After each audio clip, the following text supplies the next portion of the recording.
Hey everyone, welcome to the विधि शास्त्र। My self Manisha. और क्या कर रहे हैं आप सभी लोग? आई जस्ट होप कि आप सभी बच्चे पढ़ाई कर रहे होंगे, क्योंकि ये जो क्लास है ये आपकी क्लास होने वाली है किसके रिगार्डिंग? यूपीएसआई। आप सभी लोगों को जैसा कि पता है कि 15 मार्च को आपका पेपर है यूपीएसआई का, और जिसमें आपके पास एक पेपर है जिसको हम लोग कहते हैं मूल विधि। ठीक है, मूल विधि।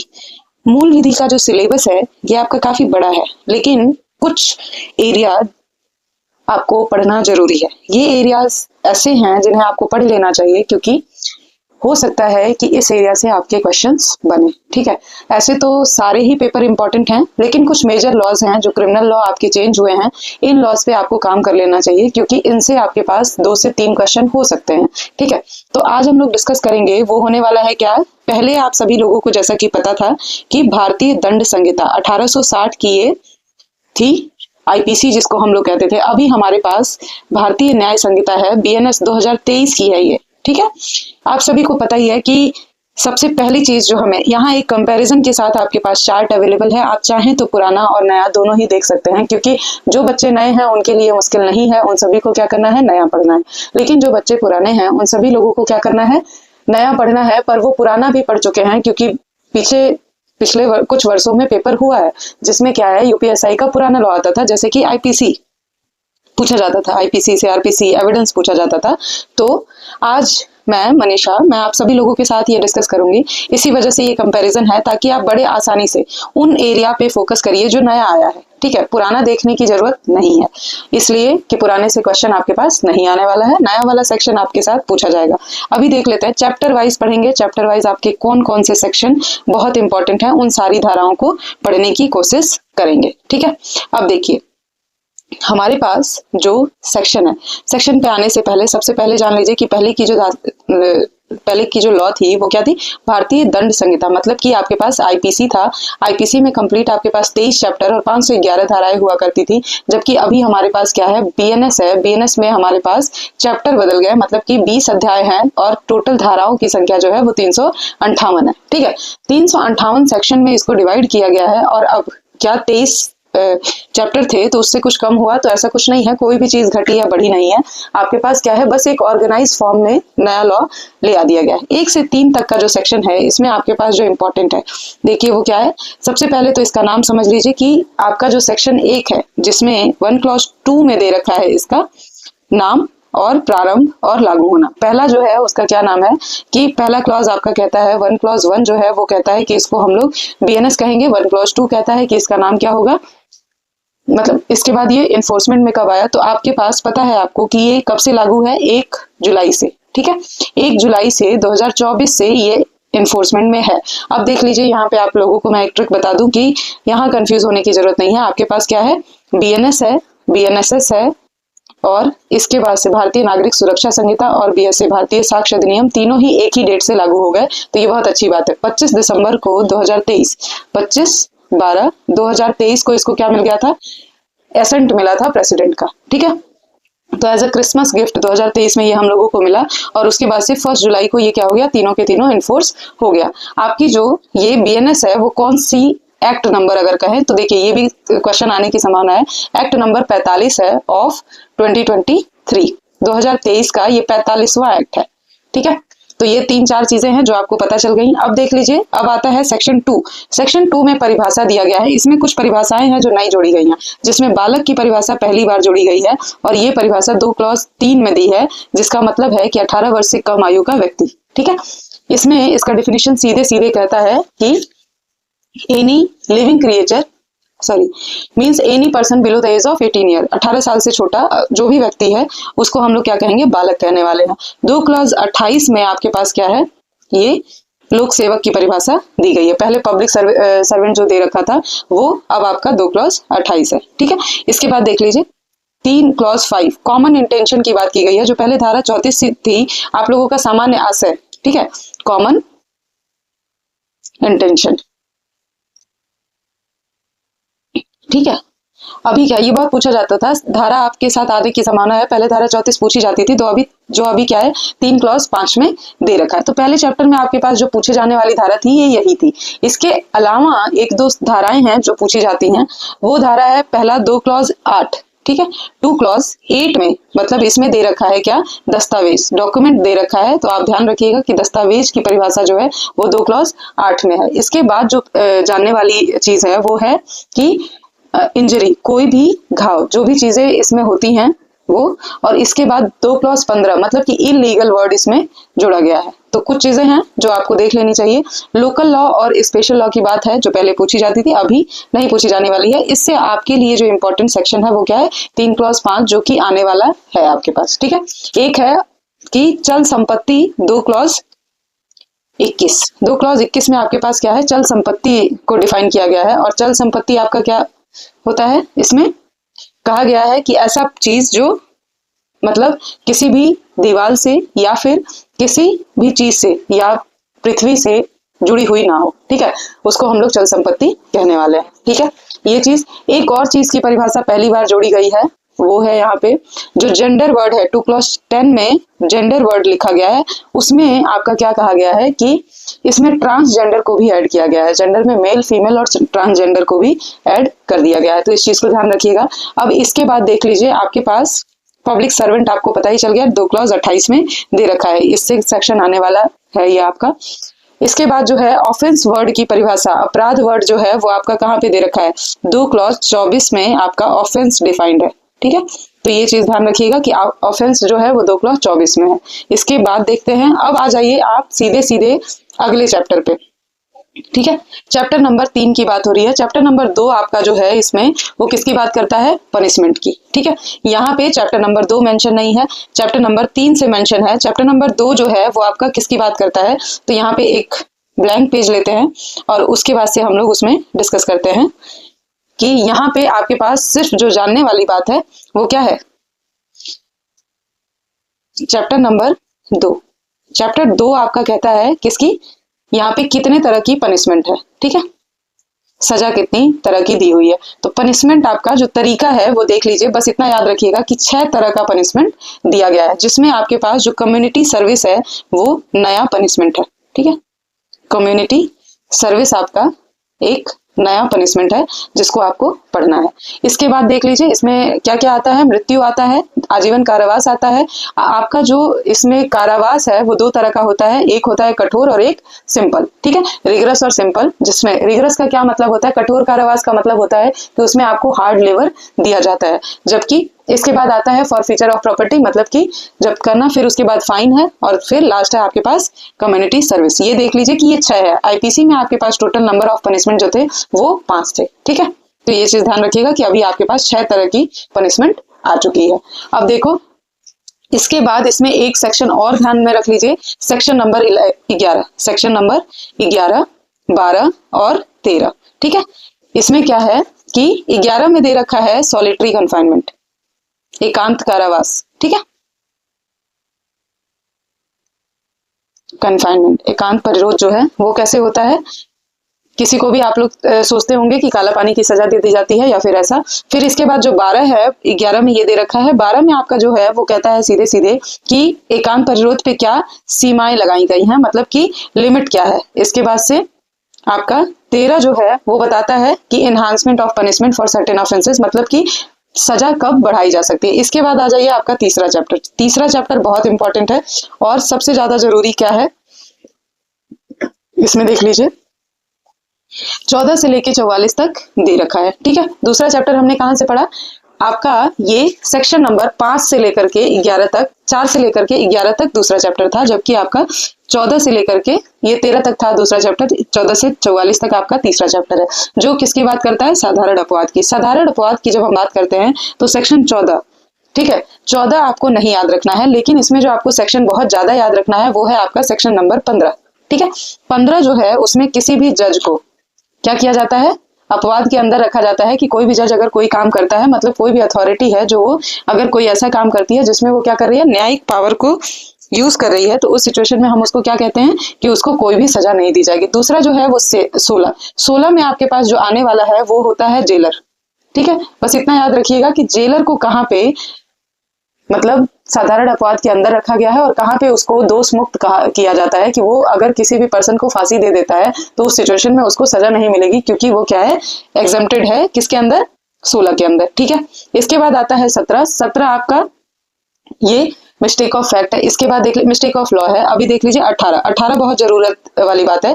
15, 16 और फिर 18। 18 आपके पास ये एक्सीडेंट है, जो पहले किसमें था, धारा 80 में दिया गया था, विधि पूर्ण कार्य करने में दुर्घटना, और यहाँ पे विधि पूर्ण कार्य करने में दुर्घटना, मतलब कि आपके पास 18 में क्या है, एक्सीडेंट है।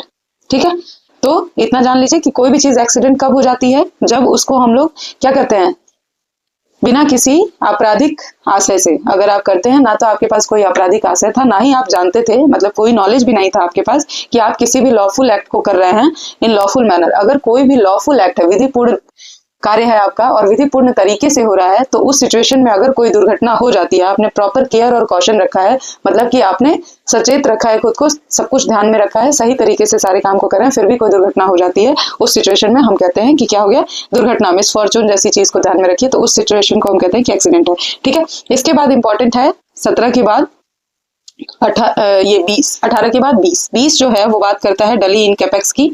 ठीक है, क्या होता है, डली इन कैपेक्स, इतना याद रखिएगा। इसका मतलब होता है कि 7 साल से कम, और जो आपका धारा 21 है, 21 आपका कह देता है डली कैपेक्स। कैपेक्स का मतलब होता है कि कैपेबल है, मतलब कि 7 साल से कम वाला पर्सन अगर कोई कार्य करता है तो अपराध नहीं होगा। और यहाँ पे कहा जाता है कि 7 वर्ष से अधिक और 12 वर्ष से कम उम्र का अपरिपक्व है बालक का कार्य जो है वो अपराध नहीं होगा। ठीक है, अब देखिए धारा 22 जो है वो कहता है विकृत व्यक्ति के बारे में। विकृत व्यक्ति का जो कार्य है वो क्या होगा, आपका अपराध नहीं होगा। विकृत व्यक्ति का मतलब क्या होता है, अनसाउंड माइंड पर्सन, जिसके पास बुद्धि नहीं है, अगर वो कोई काम कर देता है। 23 जो है वो कहता है कि ऐसे व्यक्ति का कार्य जो अपनी इच्छा के विरुद्ध अत्यधिक नशे में निर्णय लेना, मतलब कि 23 और 24 की जो बात की गई है, यहाँ पे एक जगह क्या है, इंटॉक्सिकेशन है, जो नशा है वो क्या है, अपनी मर्जी से है, और 23 में क्या होता है कि ये बिना मर्जी के, इनवॉलेंट्री की बात हो रही है, मतलब कि अपनी इच्छा के विरुद्ध, यहाँ पे लिखा गया है ना, इच्छा के विरुद्ध जो बात है ये 23 में है, और जबकि अपनी इच्छा से जब कहा जाएगा तो आपका क्या है, 24 होता है। ठीक है, लेकिन दोनों ही सिचुएशन में लाइबल नहीं माना जाएगा। अगर इच्छा से किसी ने कोई भी क्या किया है, नशा किया है, अत्यधिक नशा किया है, और उसकी वजह से भी वो निर्णय लेने में असमर्थ है, तब उसको, इच्छा से आपने अगर शराब पी ली और उसके बाद जाते हैं किसी को मार देते हैं, तो आप नहीं बच पाएंगे। ठीक है, धारा 33 जो है वो बात करता है तुच्छ हानि का कार, मतलब कि स्लाइट हार्म की बात करता है, कि कोई बहुत छोटा हार्म है। ठीक है, कोई बहुत छोटा, मतलब कि जो पहले 95 में दे रखा था, धारा 33 में दे रखा है। स्लाइट हार्म मतलब होता है कि कोई छोटा एक्ट, इतना छोटा कि जिसके लिए सजा नहीं दी जा सकती है, या फिर एक नॉर्मल समाज में उसको बहुत बड़ा अपराध नहीं माना जाएगा, तो उस सिचुएशन में। 37 जो है वो बात करता है, देखिए धारा 33 के बाद हम लोग आ जा रहे हैं सीधे सीधे किस पे, ठीक है, जो ये 37 की बात हो रही है, उससे पहले आ जाइए कि आपके पास क्या है, 34 में क्या है, प्राइवेट डिफेंस है। ठीक है, यहाँ पे प्रतिरक्षा है। इसके बाद से आपके पास जो 35 है, 35 कहता है कि राइट टू प्राइवेट डिफेंस आप किसके किसके अगेंस्ट कर सकते हैं, बॉडी और प्रॉपर्टी के अगेंस्ट। ठीक है, इसके बाद जब 36 की बात करते हैं, तो 36 में ये कहा जाता है कि आपका जो राइट ऑफ प्राइवेट डिफेंस है वो किसके अगेंस्ट, अनसाउंड माइंड पर्सन के अगेंस्ट भी क्या होगा, एक्सरसाइज कर सकते हैं। फिर आते हैं 37 पे। 37 पे ये कहा जाता है कि ऐसे कार्य जिनके विरुद्ध प्राइवेट प्रतिरक्षा का कोई अधिकार नहीं है। ये इसलिए आपके लिए इंपॉर्टेंट है क्योंकि यहाँ पे किसके पास पावर है, कि आपके पास पुलिस ऑफिसर है, रीजनेबल अथॉरिटी है, कोई भी जिससे आप क्या कर सकते हैं, हेल्प ले सकते हैं, तो उस सिचुएशन में आपके पास कोई भी प्राइवेट डिफेंस नहीं रहेगा। धारा 38 कहती है कि शरीर के प्राइवेट प्रतिरक्षा का अधिकार मृत्यु कारित करने तक कब होता है। ठीक है, धारा 38 में कुछ ग्राउंड दिए गए हैं। ठीक है, अब देख लो, धारा 38 में कुछ ग्राउंड दिए गए हैं, और ये ग्राउंड कितने हैं, टोटल 7 ग्राउंड हैं, जिसपे ये कहा गया है कि आप क्या कर सकते हैं, मृत्यु कारित कर सकते हैं। कब कब कर सकते हैं, जब ऐसा हो कि आपकी मृत्यु कारित हो जाएगी, इस बात का डर हो, आपको बहुत गहरा चोट लग जाएगा, ग्रीवियस हर्ट हो जाएगा, ये हो, इसके बाद से आपका रेप हो जाएगा, ये सिचुएशन हो, इसके बाद अननेचुरल लस्ट है। ठीक, फिर होता है कि आपका किडनैपिंग हो जाएगा, तब भी व्यपहरण या अपहरण दोनों में से कोई भी होता है, इस बात का असॉल्ट करता है कोई भी पर्सन, तो आप क्या करते हैं, उस पे कर सकते हैं।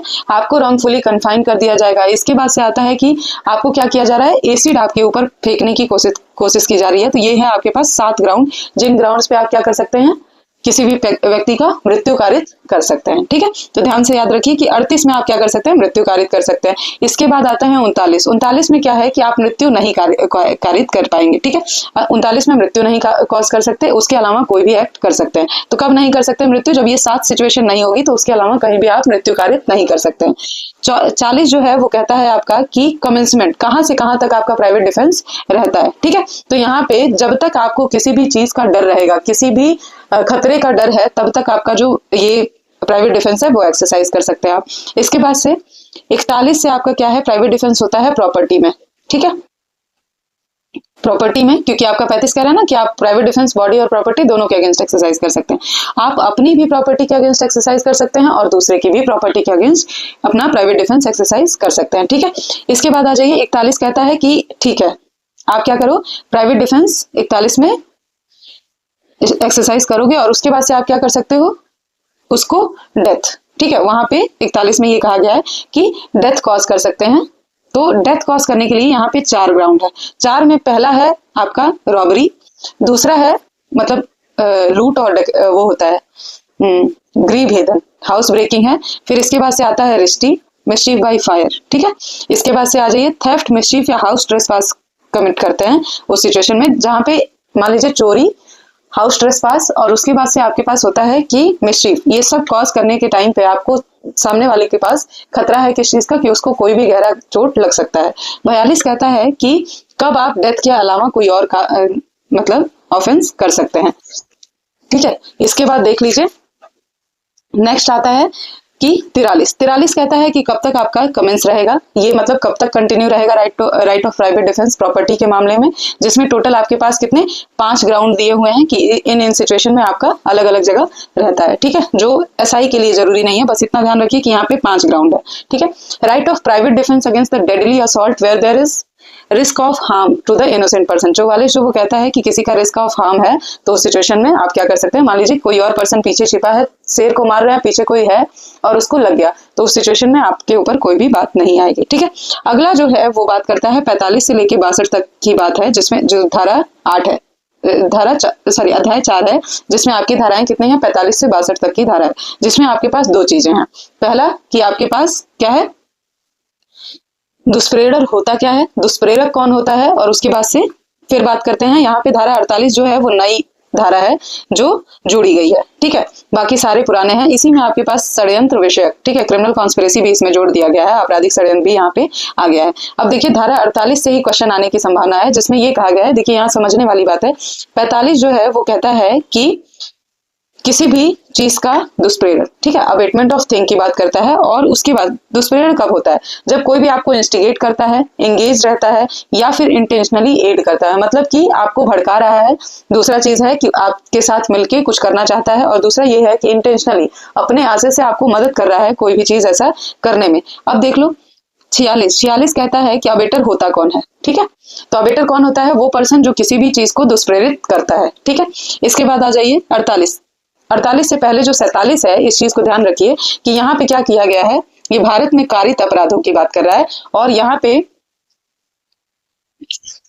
अपराधों का भारत से बाहर रहते हुए दुष्प्रेरक। ठीक है, मतलब कि दूसरे देश में रह के आप दुष्प्रेरक कर रहे हैं ताकि वो क्या करे, भारत में अपराध कारित करे। जबकि 47 जो है वो कहता है कि आप दुष्प्रेरक कहाँ कर रहे हैं, भारत में दुष्प्रेरक कर रहे हैं ताकि आप बाहर अपराध कारित कर सके। मतलब इंडिया में बैठ के अमेरिका पे अपराध करना है तो 47 है, और अमेरिका में बैठ के जब इंडिया में अपराध करना है तो 48 है। ठीक है, इस चीज को ध्यान रखिएगा। 48 याद रखिए आउटसाइड द इंडिया की बात है। ठीक है, तो दोनों धाराएं बिल्कुल सेम सी हैं, इन दोनों धाराओं को ध्यान में रखना है। अब देख लीजिए इसके बाद जो बात करते हैं वो है आपके पास, जो आपके लिए इंपॉर्टेंट है वो है 54, अपराध किए जाते समय दुष्प्रेरक की उपस्थिति की बात हो रही है। फिर 55 जो है वो बात करता है मृत्यु या आजीवन कारावास से दंडनीय अपराध का दुष्प्रेरक। ठीक है, इसके बाद देख लीजिए फिर कहाँ पे आएगा, फिर आता है 61 जो है वो बात करता है आपराधिक षड्यंत्र का दंड। ठीक है, आपराधिक षड्यंत्र का दंड से क्या मतलब है यहाँ पे कि आपराधिक षड्यंत्र जो है ये आपका कहाँ डिफाइंड है? अकेले ये डिफाइन किया गया है किसमें? 61 में, क्रिमिनल कॉन्स्पिरेसी सेक्शन 1 में। जब दो या दो से ज्यादा लोग क्या करते हैं, एक साथ एक ही आशय के साथ जाके, मतलब एक ही उद्देश्य लेकर के ये दोनों क्या करते हैं, किसी भी चीज को इलीगल एक्ट करते हैं और इलीगल तरीके से करते हैं, तो हम लोग कहते हैं कि ये क्या कर रहे हैं, क्रिमिनल कॉन्स्पिरेसी कर रहे हैं। इसकी जो पनिशमेंट है वो कितनी है? ठीक है, तो आपराधिक षड्यंत्र का दंड उसमें दिया है कि अगर आप लोग क्या करते हैं कि आपराधिक षड्यंत्र करते हैं, whoever is a party to, कोई भी पर्सन अगर पार्टी है किसका, कि वो क्या करे, offence punishable with death, imprisonment for life, rigorous imprisonment for 2 year, ये सब चीजें करता है। उसके बाद से यहाँ पे धारा आजीवन कारावास या कारावास से दंडनीय अपराध करने का प्रयत्न करने का दंड। ठीक है, तो यहाँ पे कितना दे रखा है, 6 मंथ की सजा है, 6 महीने या फिर फाइन। ठीक है, अगली चीज जो है वो बहुत इंपॉर्टेंट है। ये चीज आपकी 63 से शुरू होती है। देखिए 64 क्लॉज ए दे रखा है, लेकिन यहाँ पे 63 से लेकर के 99 तक की बात हो रही है। और यहाँ जो धारा है वो क्या है, 63 अपने आप में क्या डिफाइन करती है, रेप। ठीक है, रेप वर्ड को डिफाइन किया गया है 63 में। 63 में डिफाइन करने के बाद जो 64 है, इसमें क्या किया गया, इसकी पनिशमेंट दी गई। और इसके बाद इसका दंड, बलात्कार का दंड क्या है, संज्ञेय है, अजमानती है और 10 वर्ष का कारावास। ठीक है, 10 साल से कम नहीं होगा, जो कितने में कन्वर्ट हो सकता है, ये आगे जाके लाइफ इम्प्रिजनमेंट में कन्वर्ट हो सकता है, या फिर इसके साथ आप क्या कर सकते हैं, प्लस फाइन। ठीक है, इतना जान लीजिए कि इसके साथ आपको फाइन भी देना है। मिनिमम 10 साल, ज्यादा से ज्यादा लाइफ इम्प्रिजनमेंट। 64 क्लॉज 2 कहता है कि यहाँ पे क्या है, लोक सेवक द्वारा कारित बलात्कार। अगर कोई भी लोक सेवक क्या करता है, बलात्कार करता है, तो वो भी आपका संज्ञेय अपराध है, अजमानती है, नॉन बेलेबल है, 10 वर्ष से अधिक तक। ठीक है, 10 वर्ष से आजीवन तक ये हो सकता है। यहाँ पे जो लिखा गया है ना कि 10 वर्ष कारावास, तो 10 वर्ष से आजीवन कारावास तक हो सकता है। ठीक है, 65 जो है वो बात करता है punishment for rape in certain cases. अलग अलग चीजों में आपका क्या होगा रेप का। तो ये देखिए 16 साल से कम की उम्र में 65 क्लॉज 1 जो है वो कहता है कि 16 साल से कम की बच्चे के साथ अगर हुआ है रेप, बलात्कार का दंड आपका क्या होगा, संज्ञेय है, अजमानती है और 10 वर्ष से आजीवन तक। ठीक है, यहाँ पे आपका क्या होगा,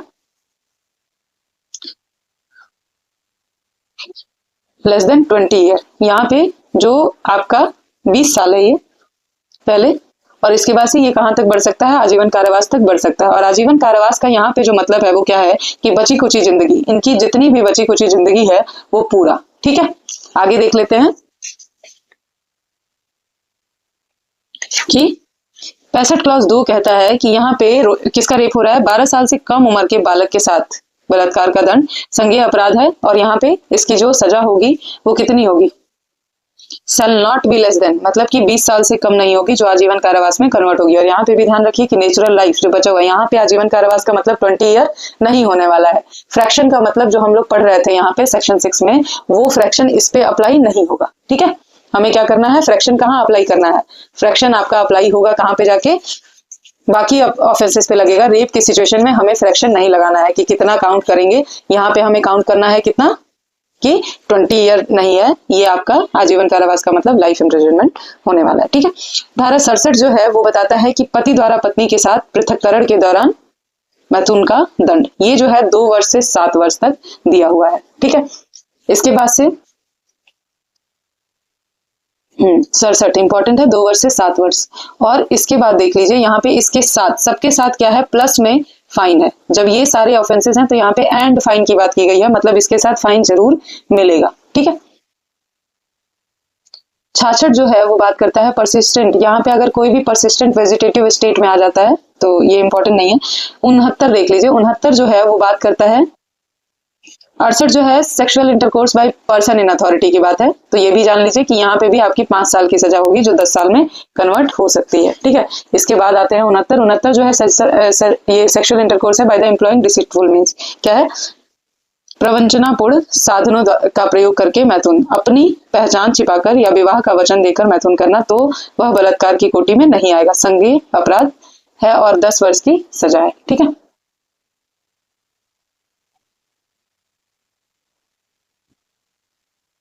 यहाँ पे हो गया 10 वर्ष की सजा। इसके बाद देख लीजिए 10 वर्ष की सजा के साथ यहाँ पे फाइन है, प्लस फाइन की बात हो रही है यहाँ, डन। अब देख लेते हैं 70। 70 बहुत इंपॉर्टेंट है, गैंग रेप की बात करता है, सामूहिक बलात्कार जो संज्ञेय भी है, अजमानती भी है और 20 वर्ष से आपका आजीवन कारावास तक की सजा है। लेकिन यहाँ का जो दूसरा क्लॉज है वो कहता है कि अगर 18 साल से कम के बच्चे के साथ बलात्कार हुआ तो उस सिचुएशन में आपके साथ क्या होगा, सीधे सीधे आपको सजा मिलेगी कितने दिन की, कितनी सजा मिलने वाली है, अगर 18 साल से कम का बच्चा है तो उस सिचुएशन में आपको सजा मिलेगी आजीवन कारावास। ठीक है, इसके बाद आते हैं धारा 73। धारा 72 जो है वो बात करता है आपका डिस्क्लोजर ऑफ आइडेंटिटी। जो भी विक्टिम होती है, रेप विक्टिम, अगर उसकी आइडेंटिटी, आप उसकी पहचान डिस्क्लोज कर देते हैं तो उस सिचुएशन में आपको 2 साल की सजा होती है और उसके साथ फाइन मिलता है। ठीक है, तो 72 को याद रखिएगा कि आइडेंटिटी से है। ठीक है, 73 जो है वो बात करता है जो कोई न्यायालय की अनुमति के बिना किसी पीड़ित महिला की पहचान का मुद्रण। 73 सीधे आपका कहता है क्या, अगर आपने क्या किया, प्रिंट किया या पब्लिश किया, यहाँ पे लिखा है सीधे मुद्रण या प्रकाशन, मतलब कि प्रिंट और पब्लिश कर दिए तो ये संज्ञेय अपराध है, जमानती भी है और 2 वर्ष से की सजा है। ठीक है, which may extend to 2 year and liable to fine, plus fine की बात हो रही है। जितनी भी वुमेन से अगेंस्ट ऑफेंसेस हैं इन सब में फाइन आपका इंक्लूडेड है। ठीक है, इसके बाद आ जाइए 74। 74 जो बात करता है महिला की लज्जा भंग करने का दंड आपका संज्ञेय है, 1 वर्ष से 5 वर्ष तक की सजा है। 75 आपका बात करता है लैंगिक उत्पीड़न का दंड। ठीक है, तो ये ध्यान रखिएगा लैंगिक उत्पीड़न क्या होता है, सेक्सुअल हैरेसमेंट होता क्या है, कोई भी पर्सन क्या करता है, फिजिकल कांटेक्ट करता है। ठीक है, अनवेलकम तरीके से, मतलब कि जिस भी लड़की के साथ या किसी के साथ भी हो रहा है जो वो नहीं चाहता है। दूसरा है कि वो सेक्सुअल फेवर मांगता है। देन पोर्नोग्राफी दिखाता है बिना विल के, बिना इच्छा के। इसके बाद से सेक्सुअली कलर्ड रिमार्क करता है। उस सिचुएशन में आपके पास जो सजा है वो है संज्ञेय, अजमानती और 3 वर्ष का कारावास। इसमें एक चीज और कही गई है जो आपके साथ हो सकता है ना पूछे, इसमें जो सेक्सुअली कलर्ड रिमार्क की बात करी गई है उस सिचुएशन में 1 साल की भी सजा होती है। ठीक है, 76 जो है वो बात करता है विश्वस्त करने के आशय से महिला पर हमला या आपराधिक बल का दंड। क्या है, 76 की बात है असॉल्ट और use of criminal force to women with intent to disrobe. ठीक है, उसका मान लीजिए दुपट्टा खींचता है या फिर ऐसे तो असॉल्ट करता है या फिर क्रिमिनल फोर्स यूज करता है तो ये अजमानती अपराध हो जाता है, 3 साल से 7 वर्ष का कारावास रहेगा। ठीक है, अब देख लीजिए ये स्टॉकिंग की बात है, महिला का पीछा करना। 78 में स्टॉकिंग है सीधे सीधे, और उसके पहले वॉयरिज्म जो है वो 77 में दे रखा है। ठीक है, 77 वॉयरिज्म की बात करता है। इसके पहले इसमें भी आपके पास 3 साल से जो 7 साल में कन्वर्ट हो सकता था। अब देखिए यहाँ पे ये संज्ञेय, जमानती और उसके बाद 3 वर्ष का कारावास है। इसके बाद आ जाते हैं 78 के बाद हमारे पास कौन सी धारा है जो इंपॉर्टेंट है, 79 जो है शब्द अंग विक्षेप कार्य जिसमें महिला का अनादर करना आशयित हो का दंड। यहाँ पे है संज्ञेय है, जमानती है, 3 वर्ष का कारावास है। ठीक है, अब देख लो इस सिचुएशन में क्या है कि 3 वर्ष का कारावास है, लेकिन आपको हर जगह ध्यान रखना है कि इस कारावास के साथ फाइन है। ठीक है, 80 में क्या किया गया है, दहेज मृत्यु, डाउरी डेथ की बात कही गई है। दहेज मृत्यु क्या होती है, जब कोई भी, यहाँ पे देखिए 7 वर्ष की सजा है और दहेज मृत्यु का मतलब होता है कि सून बिफोर हर डेथ, और यहाँ पे 7 वर्ष से के अंदर। ठीक है, किसी भी औरत को क्या किया जाता है, डाउरी डेथ कॉज किया जाता है, तो उस सिचुएशन में होगा। ठीक है,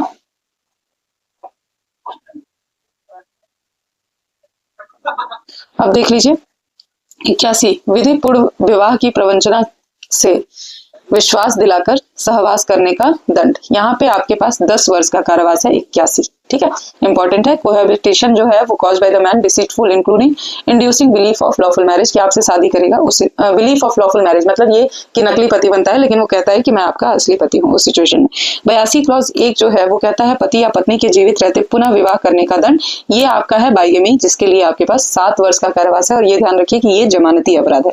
ठीक है, अब देखो 82 क्लॉज 1 हो गया। 82 क्लॉज 2 जो है वो पति या पत्नी द्वारा पूर्व के विवाह को छिपाकर पुनः विवाह करने का दंड। यहाँ पे भी 10 वर्ष की सजा है, जमानती है और ये असंज्ञेय है। ठीक है, अब देखो 84 विवाहित महिला को फुसला कर ले जाना या निरुद्ध रखने का दंड। देखिए यहाँ पे क्या है, ध्यान रखिए कि 84 में आपको विवाहित महिला है, किसी और पर्सन की बीवी है और उसको आप ले जाते हैं तो 2 वर्ष की सजा हो जाएगी। ठीक है, 85 किसी महिला के पति या नातेदार द्वारा क्रूरता करने का दंड। 85 क्रुएलिटी डिफाइन की गई है, कब कहते हैं, तो यहाँ पे आपके पास क्रुएलिटी को डिफाइन कर दिया गया है 86 के अंदर, और 85 कहता है कि husband and relative of the husband subjecting her to cruelty. तो इनमें इनको 3 साल की सजा मिलती है, ठीक है, प्लस फाइन। इसके बाद आ जाता है 87, विवाह आदि करने को विवश कर महिला का अपहरण करना। यहाँ पे आप लोग 87 में अगर क्या करते हैं, अपहरण या अबडक्शन कर लेते हैं ताकि उससे आप जबरदस्ती शादी कर सकें, तो 10 वर्ष का कारावास हो जाएगा, ठीक है। 88 गर्भपात कारित करने का दंड, ये बहुत इंपॉर्टेंट है। गर्भपात, ये जो है 88 की बात जो है वो ये कहता है कि 88 में सिर्फ गर्भपात मतलब कि मिसकैरेज कॉज करने के लिए आपको 7 साल 3 वर्ष का कारावास होगा, जो किस में कन्वर्ट हो सकता है,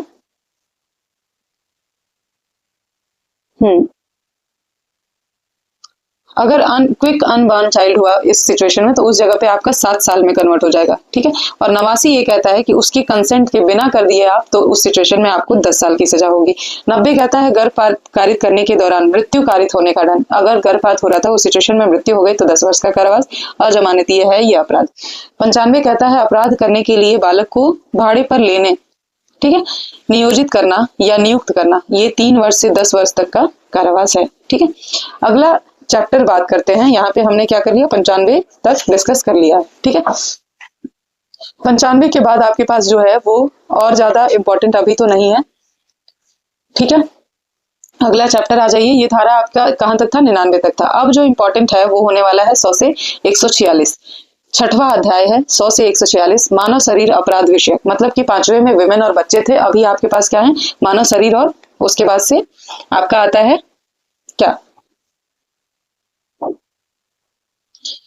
मानव शरीर से रिलेटेड जितने भी। तो यहाँ पे आता है सबसे पहले 100 जो है वो बात करता है आपराधिक मानव बर्त, कल्पेबल होमिसाइड की बात होती है, कल्पेबल, ठीक है, कल्पेबल होमिसाइड। कल्पेबल होमिसाइड का मतलब होता है आपके पास क्या, कि जो मृत्यु, हत्या नहीं है, ठीक है। 101 में क्या कहा गया है, हत्या। तो हत्या और कल्पेबल होमिसाइड में क्या डिफरेंस है, ये चीज नॉलेज और इंटेंशन की बात है। 103 जो है वो कहता है कि हत्या का दंड जो है वो क्या है, 103 में है, संज्ञेय है, अजमानती है, आजीवन से मृत्यु दंड तक आपको पनिशमेंट मिल सकती है, ठीक है। 105 आपका आगे कहता है सीधे सीधे, आपके पास हत्या के अंदर कितने एक्सेप्शन है, तो 5 अपवाद है, ठीक है। यहाँ पे इतना जान लीजिएगा कि 101 में 5 अपवाद है, ठीक है। इसके बाद पनिशमेंट आपका 103 में दे रखा है, जो पहले कहां था, 302 में था। आपराधिक मानव वध का दंड संज्ञेय है 105, आपराधिक मानव वध का दंड अजमानती है, 5 वर्ष से 10 वर्ष हो सकता है। हाँ जी, तो 105 जो है वो आपको क्या करता है, आपराधिक मानव वध का दंड बताता है, जो ये कहता है कि एक संज्ञेय अपराध है और अजमानती है, 5 वर्ष से 10 वर्ष तक का कारावास है इसमें, ठीक है। अब देख लीजिए यहाँ पे एक और चीज जो जानने वाली है वो है 106, ठीक है। 106 को आपको ध्यान में रखना है, जो बात करता है उपेक्षा से मृत्यु का दंड, मतलब कि संज्ञेय अपराध जमानती है, 5 वर्ष तक का दंड है। 106 का केवल आपको एक क्लॉज पढ़ना है। दूसरा क्लॉज जो है वो बताता है कि यहाँ पे क्या है, उपेक्षा से मृत्यु कर भाग जाने का दंड। अगर मान लीजिए आपने क्या किया कि डेथ बाय नेग्लिजेंस कर दिया और उसके बाद आप वहां से भाग गए, तो आपको कितने साल की सजा मिलेगी, 10 वर्ष तक की, ठीक है। इसके बाद एक सेक्शन है 160 जो है वो बात करता है abetment of suicide of the child और पर्सन ऑफ अनसाउंड माइंड, ठीक है। 107 में ध्यान रखिए कि 107 में क्या है कि चाइल्ड और अनसाउंड माइंड जो है वो, इन दोनों के लिए अबेटमेंट का दंड है, सुसाइड का अगर कोई भी आपको अबेट करता है। 108 कहता है आत्महत्या के दुष्प्रेरण का दंड, ठीक है। क्या है, अबेटमेंट ऑफ सुसाइड, जो संज्ञेय अपराध है, अजमानती है और 10 वर्ष तक की सजा है, इसके साथ क्या है, फाइन है, ठीक है। यहाँ पे फाइन है, इन सारी धाराओं में फाइन आपके साथ है। अब देख लीजिए यहाँ भी प्लस फाइन है, ठीक है, मतलब कि फाइन जरूर मिलेगा। अब देख लीजिए 109 हत्या के प्रयत्न का दंड, यहाँ पे क्या है, अटेम्प्ट टू मर्डर की बात हो रही है। जो पहले क्या था, 307 था, अभी आपके पास 109 है। बहुत फेमस धारा थी 307, जो अभी आपको 109 में याद रखनी है, जो अजमानती है और 10 वर्ष तक या फिर आजीवन कारावास की बात होती है। यहाँ पे भी जो आपका आजीवन कारावास है वो कैसा है, आजीवन कारावास का मतलब पनिशमेंट यहाँ पे जैसा कि मेंशन किया गया है, ठीक है, इम्प्रिजनमेंट फॉर लाइफ है। 110 जो है वो बात करता है attempt to commit culpable homicide. अब देखिए ये क्या है, आपराधिक मानव वध के प्रयास का दंड, ठीक है, संज्ञेय अपराध है, अजमानती है, 3 वर्ष का कारावास है, ठीक है। इसके बाद जो याद रखने वाली बात है वो है 111, 112 और 113, ये बहुत इंपॉर्टेंट है, ठीक है। तीनों क्योंकि नया जोड़ा गया है। 111 में क्या कहा गया है, संगठित अपराध, ये जो है आपके साथ संगठित अपराध का क्या मतलब होता है, ऑर्गेनाइज्ड क्राइम की बात हो रही है, क्या होता है। यहाँ पे क्या कहा गया है, देखिए ये ध्यान रखिए, व्यपहरण, डकैती, यान चोरी, उद्यापन, भूमि हथियाना, संविदा पर हत्या, आर्थिक अपराध, साइबर, औषधि, हथियारों की हथियारों, ठीक है, वेश्यावृत्ति, फिरौती आदि अपराध का दंड। ये सब क्या है, आपके पास संज्ञेय अपराध हैं। संज्ञेय हैं, अजमानती हैं, 5 वर्ष से आजीवन कारावास है, ठीक है। 112 जो है वो बताता है छोटे, मतलब कि पिटी ऑर्गेनाइज क्राइम की बात कर रहा है ये, जिसमें क्या आते हैं, चोरी, झपटमारी, छल, शर्त लगाना, जुआ, लोक परीक्षा। इसकी जो सजा है वो है आपकी अजमानती है, संज्ञेय अपराध है और इसके बाद 7 वर्ष तक का कारावास है, ठीक है। यहाँ पे जो फाइन है वो काफी ज्यादा है, 10 लाख तक का फाइन यहाँ पे दिया गया है, ठीक है। कहीं 10 लाख है, कहीं 1 लाख है, ठीक है। तो आप जान लीजिए। 113 आतंकवादी टेररिस्ट एक्ट की बात हुई है। टेररिस्ट एक्ट भी आपके पास पहली बार आया है। भारत की एकता, अखंडता, संप्रभुता, सुरक्षा या किसी वर्ग में आतंक फैलाने आदि का अपराध का दंड, ठीक है। टेररिस्ट एक्ट क्या होता है, ये चीज यहाँ पे रखा गया है और उसके बाद से कहा गया है कि संज्ञेय, अजमानती है, 7 वर्ष से अधिक आजीवन कारावास, मृत्यु तक, ठीक है, हो सकता है। 115 जो है वो कहता है, 115 क्लॉज 2, 115 आपका सीधे सीधे वॉलंटरी कॉजिंग हर्ट की बात करता है। 114 में आपके पास हर्ट, ठीक है, मतलब कि चोट डिफाइंड है। और उसके बाद साधारण चोट जो है वो असंज्ञेय अपराध है, जमानती है, 1 वर्ष तक की सजा है। 117 में आपके पास आ जाता है कठोर, साधारण या कठोर वस्तु से गंभीर चोट की बात है। आपके पास जो ग्रीवियस हर्ट है वो 116 में आता है। ग्रीवियस हर्ट 116 में आता है और जरूरत क्या है 116 को जानने की, जान लीजिए। ग्रीवियस हर्ट आपके पास 8 तरह की चीजें हैं। इसमें एक चीज बदल दी गई है, वो ये है कि कोई भी हर्ट जो आपको 15 दिन सीवियर बॉडीली पेन देता है, तो उस सिचुएशन में यहाँ पे 15 दिन, जो पहले 20 दिन हुआ करता था, अभी क्या है 15 दिन में ऐड कर दिया गया है, ठीक है। तो उस 15 दिन को याद रखिएगा और 8 तरीके की चीजें हैं। 118 कहता है खतरनाक आयुधों से साधारण चोट का दंड, संज्ञेय, अजमानती और 3 वर्ष की सजा है। खतरनाक आयुधों से गंभीर चोट अगर होती है तो आपके पास 10 वर्ष की सजा है। कभी भी अगर हर्ट हो रहा है तो 3 साल और उसके बाद ग्रीवियस हर्ट हो रहा है तो। 121 जो है वो बात करता है लोक सेवक को कर्तव्य से भयभीत करने के लिए साधारण चोट का दंड, ठीक है। यहाँ पे 5 वर्ष की सजा है। 121 and shall also liable to fine, ठीक है। 121 यहाँ पे देखिए, यहाँ पे प्लस फाइन की बात है और यहाँ जो पहले दे रखा है यहाँ पे आपको फाइन देने की जरूरत नहीं है, ठीक है। यहाँ पे फाइन हो भी सकता है और नहीं भी हो सकता है। ये विथ डिस्क्रिप्शन होगा, मतलब कि यहाँ बताया जाएगा कि ये आपका किस तरह का दंड होगा। 123 जो है वो बात करता है अपराध करने के आशय से विष आदि के साधारण चोट, ठीक है, विष आदि से साधारण चोट, यहाँ पे 10 वर्ष की सजा है। 124 जो है अम्ल आदि का प्रयोग करके गंभीर चोट, एसिड यूज करके आप अगर गंभीर चोट देते हैं तो उस सिचुएशन में क्या होगा, आपके पास 10 वर्ष की सजा है। फिर आते हैं अम्ल आदि का प्रयोग करके गंभीर चोट। 124 क्लास 1 में इसका दंड है आपका 10 वर्ष का कारावास। 124 क्लास 2 ये कहता है, देखिए यहाँ पे क्या है कि विष, 124 क्लॉज 1 में आप इसका प्रयोग करके गंभीर चोट दे रहे हैं और फिर फेंकने का प्रयास करते हैं अगर, तो 7 वर्ष का कारावास है। 125 में ऐसा कार्य जो दूसरे का जीवन संकट में डाल दे, वहां पे आपको 3 वर्ष का कारावास है, ठीक है। 125 का जो क है वो आपका कहता है कि दूसरों को संकट में होने पर चोट कारित हो का दंड, ठीक है। ऐसे कार्य जिससे दूसरों का जीवन संकट में होने पर चोट कारित हो, उस सिचुएशन में 6 माह की कारावास है। ख जो कहता है वो ऐसे कार्य जिससे दूसरों का जीवन संकट में होने पर गंभीर चोट, ठीक है। यहाँ पे सिर्फ हर्ट है और यहाँ ग्रीवियस हर्ट हो जाता है तो 3 वर्ष हो जाएगा, ठीक है। 126 जो है वो सदोष अवरोध की बात कर रहा है, जिसमें जो संज्ञेय अपराध है, ठीक है, और इसकी सजा सदोष अवरोध का दंड है, ये 126 में परिभाषित है। यहाँ पे आपके पास है 1 माह का कारावास। 127 में है 1 वर्ष जब सदोष परिरोध होगा, ठीक है। 131 जो है वो हमला और आपराधिक बल की बात करता है, जो असंज्ञेय और 3 माह का कारावास है। 132 लोक सेवक को कर्तव्य के दौरान भयभीत करने के लिए हमला या आपराधिक बल का प्रयोग के लिए दंड आपके पास 2 वर्ष का है, ठीक है। 134 जो है किसी व्यक्ति के शरीर से संपत्ति को चोरी करना, कब, या फिर आपराधिक बल का प्रयोग करना। व्यक्ति के शरीर से आप कोई भी संपत्ति चुरा लेते हैं, संज्ञेय, अजमानतीय है और 2 वर्ष का कारावास है। 137 आपका कहता है व्यपहरण, विधिपूर्ण संरक्षकता से किए गए व्यपहरण का दंड, यहाँ पे 7 वर्ष का कारावास है, जमानती है, ये ध्यान रखिएगा। 140 हत्या करने के लिए व्यपहरण या अपहरण का दंड 10 वर्ष आजीवन कारावास में कन्वर्ट हो सकता है। 140 जो है वो बात करता है फिरौती आदि के लिए व्यपहरण करना, ठीक है। इसके लिए आपके पास संज्ञेय है, अजमानती है और यहाँ आजीवन कारावास की सजा है। 140 का 3 जो है वो बात करता है सदोष परिरोध के आशय से व्यपहरण या अपहरण करना, यहाँ पे 7 वर्ष सदोष परिरोध है, ठीक है। 140(4) जो है वो बात करता है घोर उपहति पहुंचाने या दासत्व के लिए व्यपहरण, यहाँ पे आपका है अजमानती है, 10 वर्ष का आजीवन कारावास है। अगला अध्याय आपका अध्याय 7 है जिसको हम लोग कल डिस्कस करेंगे, ठीक है।